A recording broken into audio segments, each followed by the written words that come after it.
inside of the office, or inside of the middle office, who's basically keeping an eye out for that rush so Mint can stay behind the half wall. He doesn't need to peek, he knows he doesn't need to. He's basically covering the side push from the archives. Yeah, and it's interesting the way that Most Wanted is handling this. They're attacking this as if this is a Season 3 armory hold, and they're only just now getting in, and they're getting picked off as they do. Let's see. It's kind of weird Black Widow exposed himself to that because they drove Mint out. They knew he was behind the half wall. Yeah.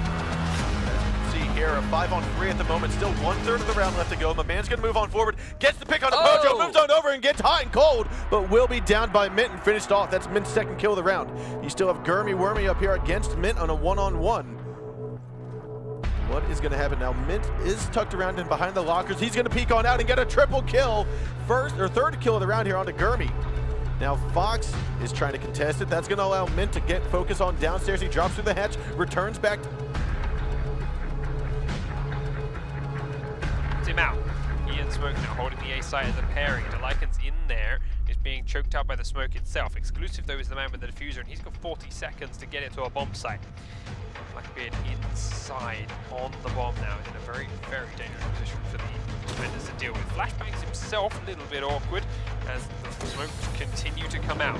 Exclusive cannot sit in there and tank that one as Chapstick takes the Blackbeard down with the smoke grenade. Looks for Exclusive now, stops the plant. This might be great, 20 seconds to go. Talon is now the only attacker left alive.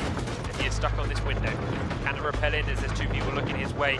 All Bandit has to do, all they have to do is hide on in here as Chap will get the free kill as that repel comes through the window and somehow Ominous hold that round.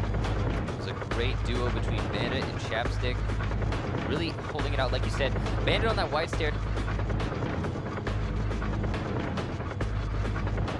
Full control of the kitchen. They had everything in their favor, and then just roamers came up from behind and ended up killing them. Now an attacker's been pushed outside. It looks as though that is going to be the end. Actually, no, it's not the end of Nate. He got revived and picked back up. Fox still drastically injured here. Gas grenade is going to force Hot and Cold to back on out by doing about 20 damage to him. Now you still, again, have 3 people still inside of this trophy room, and you have 1 roamer. And it looks like Fox was just taken out. But actually, no, we've got another roamer. My man is here trying to come around from the side. It looks like that will not go successfully. Just, oh, he did. He got the kill on the Zilchi. Eslay's going to get Pojo, man. Mint finally takes down one of his own. A 3-on-3 at the moment, 30 seconds. And the push is coming forward.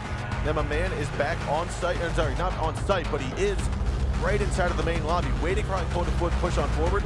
Your Montagne has the diffuser, which is a little concerning. But it does look like that's going to be the case. Mint able to get the shot on the Gurmy as diffuser goes down. Esley will also fall, and the last one's going to be my man outside of the kitchen hallway in the main lobby.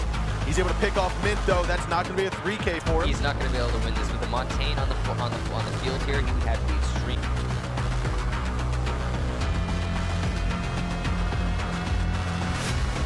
Yet he's going to down each other. Looks like Gurmy and Mint will both go down. Easy peasy. He's going to pick up that kill on my man as the plan tries to go. Looks like Esley is going to have to go back to full shield and will be killed off by Nade as he aggressively pushes outside. But with that, Esley is down to just a minuscule amount of health. But he was able to recover the diffuser. He's going to back up, drop it, have someone else move on forward and get the kill, or go for the plan. But Pojo hops on top of the desk and gets Fox down from the window.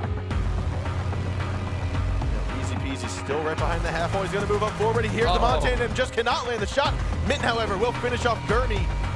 Mint is still down there holding on for dear life. He's injured, which is the Pojo man. He's going to get 1 kill in a nade. Last one alive is going to go for Esley and gets a double kill. This is going to be Flipside taking map number 1, 5-2 on Border. What a clutch from Pojo, and GG, or I guess good half if that's the way you want to look at it. Coming out in the chat from both these teams. Good third.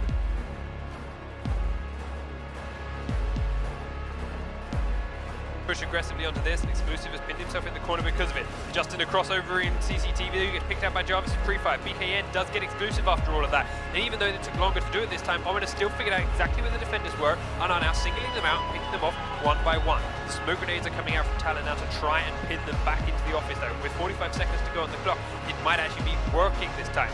Delican tucked in that corner, does get a good angle on Chap and actually picks him off with the diffuser down. Looks for the next one, too greedy though. Jarvis wins that firefight and the B side is open and exposed.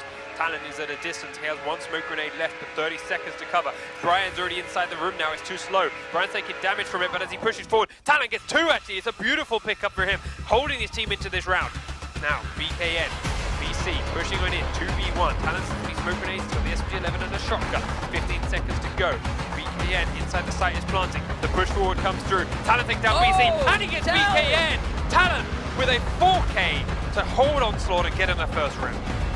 This pre-fire coming out from BKN in the hallway was what ended up costing them that round. If he had simply waited, there was no way that Talon could have expected him to be holding from those stairs.